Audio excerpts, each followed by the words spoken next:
Today, we're diving deep into this mind-blowing topic, the true nature of the devil fruit, a legacy left behind by the ancients. Based on the events of episode 1067, let's unravel the truth about the devil fruit and the legacy the ancients left behind. Together, we'll explore the Egghead arc and dive into Dr. Vegapunk's real intentions and the powers of his Nomi fruit. Got thoughts? Drop a comment. And hey, a like and subscribe would be awesome. Just a heads up, there are spoilers up to episode 1067, so tread carefully. Without further ado, let's dive right in. Hi guys, let's dive right into episode 1067 for just a moment. But watch out for spoilers if you haven't caught up yet. In the Egghead arc, we've met 6 copies known as satellites of Dr. Vegapunk. And last week, finally, the original Dr. Vegapunk, called Stella, made his grand appearance. Among the satellites, some reacted aggressively towards the Straw Hat crew. But the real deal welcomed Luffy, saying, "You're a dragon's son, huh? Knew you were coming. Good to see ya." Quite the friendly reaction, don't you think? Plus, Dr. Vegapunk has the brain fruit, allowing him to remember endless knowledge. He even told Luffy and the gang about his enlarged brain stored in Pancracus, some juicy info for us all. And it seems he really harbors no ill will. In the latest episode, he asked Luffy, "Could you get me out of this egghead?" Perhaps Dr. Vegapunk is totally done with the world government. He was also concerned about the man-made devil fruit stored on Punk Hazard. It's the one replicated from Kato's DNA, the fish fruit, modeled Azure Dragon. Yep, the very fruit Momonosuke ate by accident. Originally dubbed a failure by Dr. Vegapunk, but Momonosuke has been using the fish fruit, modeled Azure Dragon without any problem. It led fans to wonder, is failure a lie? Well, the latest episode revealed the truth. The verdict is in, Momonosuke's artificial devil fruit was indeed a failure. Dr. Vegapunk admitted, 20 years and loads of money, but it didn't turn out right. But the only difference from the original, the color after transformation. Luffy praised it, saying, "Nah, it's a success. It breathes fire and is strong." Now it's Wano's guardian deity.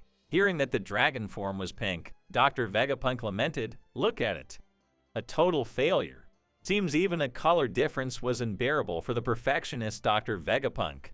So if a Dr. Vegapunk made devil fruit that only differs in color is a failure, what was Caesar Clown's smile all about? But knowing that Dr. Vegapunk can nearly create a perfect devil fruit is a massive step forward.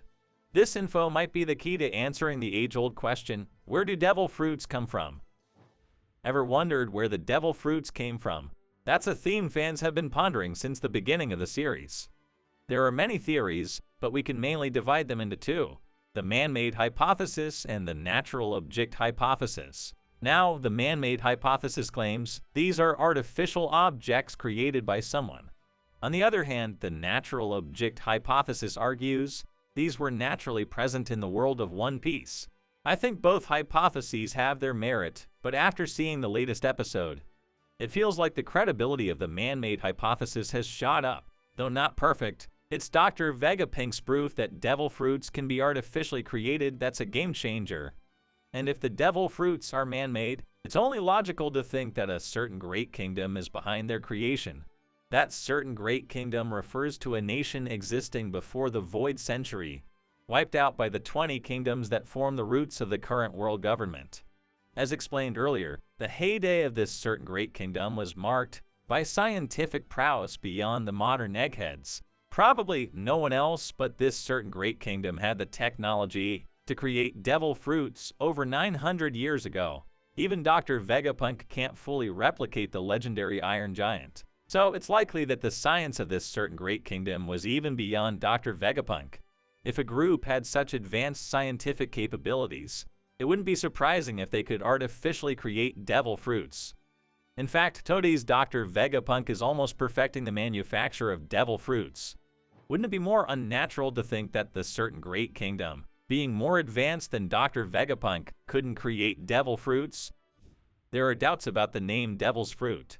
After all, who exactly named this mysterious fruit Devil's Fruit? Since eating it grants superhuman powers, it seems like it could have been given a more positive name. Indeed, there is a disadvantage that you can't swim if you eat it, but calling it devil just for that seems a bit excessive, doesn't it? In episode 1064, Blackbeard said, "The devil's fruit has more benefits than weaknesses." Even though there are disadvantages, the devil's fruit obviously has greater advantages. It's as if someone named it devil's fruit to downgrade its image. But if the devil's fruit was created by scientists of a certain huge kingdom, the name devil's fruit makes sense. For the 20 kingdoms that were enemies of a certain huge kingdom, the overwhelmingly powerful ability users must have looked like devils. Perhaps the devil's fruit was a weapon used during the Void Century. A certain huge kingdom succeeded in creating 1 in 1,000 soldiers with the development of the devil's fruit, advancing the battle against the 20 kingdoms favorably. Like how guns and cannons don't work on Luffy, common weapons are mostly ineffective against devil's fruit ability users. An ability user who can turn any battle situation around by themselves is a reliable presence for allies. But from an enemy's perspective, it must have been like a devil. So the name Devil's Fruit was given from the perspective of the world government. After the Void Century, the world government came to rule the world, so it's safe to assume the name Devil's Fruit still remains. On the contrary, a certain huge kingdom that developed this mysterious fruit must have called it by a completely different name. Perhaps it might have been called something like Angel's Fruit. This name would be a pair with Devil's Fruit. Ability users were explained to have looked like devils from the enemy's perspective. But from an ally's perspective, they must have looked like angels coming to help in a pinch. Furthermore, it's been hinted that a certain huge kingdom was once ruled by the so-called Lunarians. Eating a fruit created by the god Lunarians and becoming an Angel's Fruit ability user seems quite plausible, doesn't it?